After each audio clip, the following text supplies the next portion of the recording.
Egaa kitaabni xiinsammuu tokko jireenya kee keessatti namoota gosa sadiitu jira kanneen adda baastee hubachuu qabda.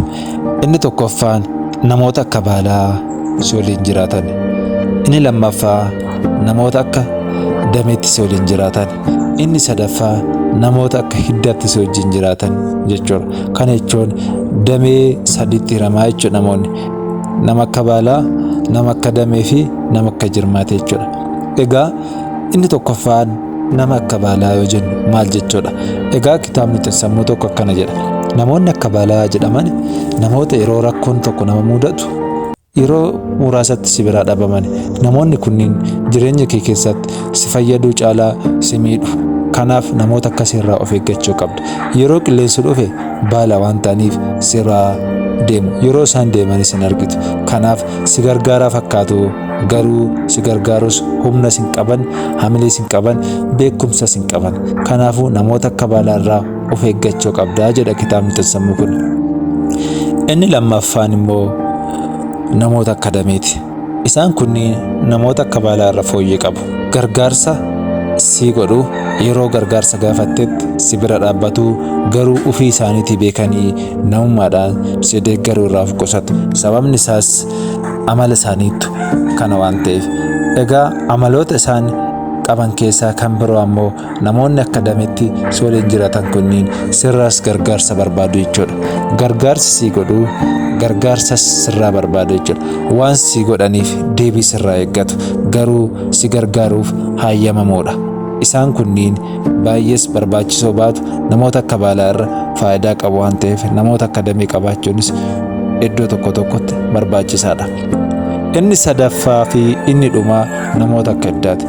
Egaa amaloota namoota akka hiddaa jedhaman keessaa of ibsuus hin barbaadan. Qabeenyi qabaaniinis of hin dhaadan. Si wajjin jirra jedhaniis sitti hin himani. Namoota biroottis icciitii kee baasanii himani. Qabeenya qabaniin si duuba jiraachuu isaanii ati hin beektu. Garuu yeroo ati rakkatte, yeroo ati dhiphatte si bira dhaabbatu. Ati hin beektu waa'ee isaanii.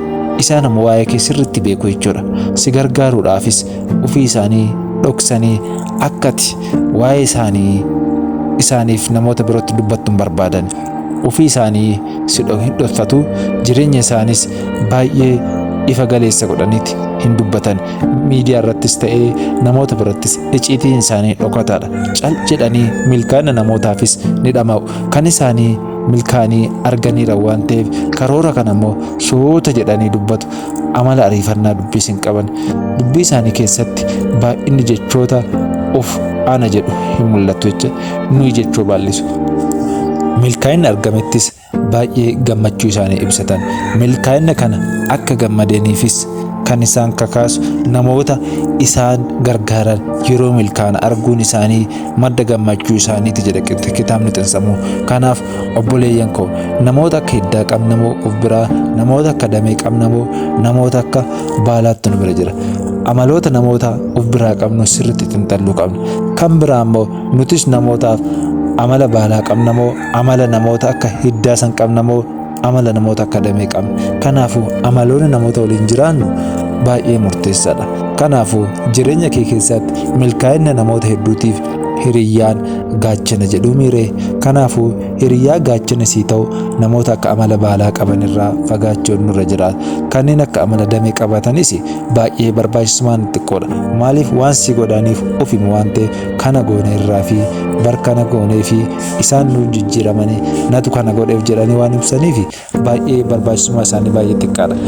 Kan biraa immoo namoota akka hiddaati. Isaan kunniin akkuma jalqaba irratti dubbadhu waa'ee isaanis baay'een dubbatanii dubbis hin baay'isanii jireenya kee keessatti si fayyaduuf dhama'u.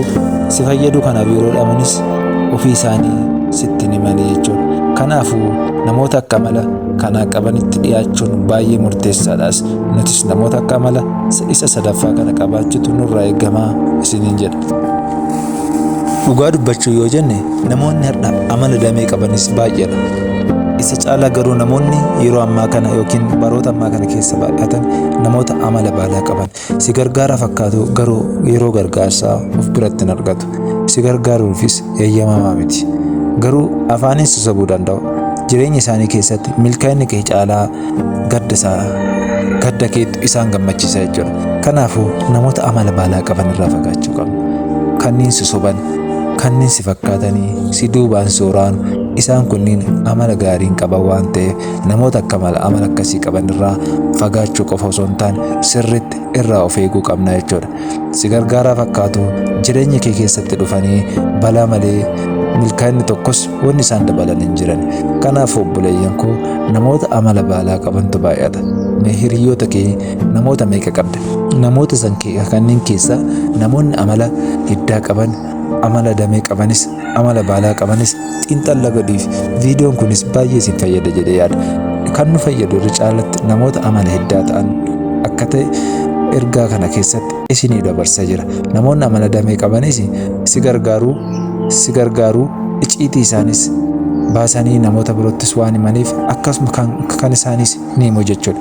An jireenya koo keessatti milkaa'ina namoota kanaatiif bu'uura riqichi jireenya namootaa ta'een jira jedhanii of dhaalu jecha miidiyaa hawaasaa irrattis ta'ee namoota birattis yeroo haasa'an isaan gargaarsi gargaaraniif tokko maqaa isaanii barbaadu, lammaffaa immoo deebii sirraa barbaadu jechuudha. Isaan kunneenis amala gaarii hin qaban. Fooyyaa qabatanii malee amala gaarii hin qaban jechuudha. Kanaafuu inni sadaffaa kun amaloota namoota muraasa irratti arginu waan ta'eef namoota akkasii baay'ina osoo hin taane tokkos lamas hiriyyaa akka arganne hiriyyoonni akkasii baay'ee nu fayyadanii jechuudha. Har'a obboleeyyanoo hangam ol fayyadaa jiran kana sirriitti hubachuu qabna. Namoota amala hiddaa nuufaa baay'isuun ergaa koo isa dhumaati. Jabaadhaa, nutis namoota amala akkasii qabnu ta'uun nurraa barbaachisaa. Horaa bulaa deebanaa. Namoonni Gadaa Digital Media subscribe hin goone subscribe gochuudhaan chaanaalii kana maatii akka taatan isiniin jedha. Egaa akkuma beekamu chaanaalii kana irratti yeroo dhiyoos ergaawwanii fi namoota sadarkaa idil addunyaatti wantoota baay'ee hojjetan isinii dhiyeessaa turu ni yaadatama. Namoota akka Toomaas Jaamsi fa'aa egaa isinii dhiyeessaa turreerraa. Egaa namoota baay'eedha. Namoota jireenya isaanii keessatti qormaaltilee hedduu keessa darbuudhaan milkaa'ina argatan fakkeenya godhannee isiniif dhiyeessaa jirra. Gadaan Digital Miidiyaan keessanii subscribe godhaa isiniin jedha. Subscribe qofa osoo hin taane namoota irrattis viidiyoo jaalattan share gochuudhaan akka hiriyoota keessaniif qooddan dhaamsa koo isa xumuraati. Gabiraatiinis wannan isiniin jedhoo jiraate namoonni akka sabatti chaanaalii qaban baay'een isaanii ergaalee hedduu kan dabarsaa jiran. Viiyuun isaanii xiqqaadha. Akkasuma immoo subscribe'n isaanis xiqqaadha. Egaa kan namoota ollaa kennaa warra soddaa kan yoo laalle viiyus baay'ee qabu, waliigaltee qabu. Egaa waliigaltee akkasiirras ga'uu qabna. Afaaniin tokkummaa faarsuu osoo hin taane gochaan argisiisuu qabna. Kanaafuu namoota nama jajjabeessan hamilee ta'uufii qabna. Egaa namoota amala hiddaa qaban hedduu horachuu qabna.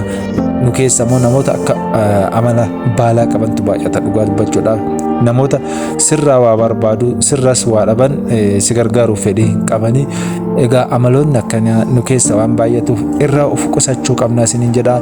Namoota amala damees ta'uu hin qabnu, namoota amala baalaas ta'uu hin qabnu isiniin jedha. Horaa bulaa deebanaa. Ergaan kun akka isin gammachiisu abdii guutuun qaba. Gadaa Digital Media subscribe godhaan dhaamsa koo isa lammaffaati. Horaa bulaa deebanaa. Torbaan jaalalaa isiniif haa ta'u.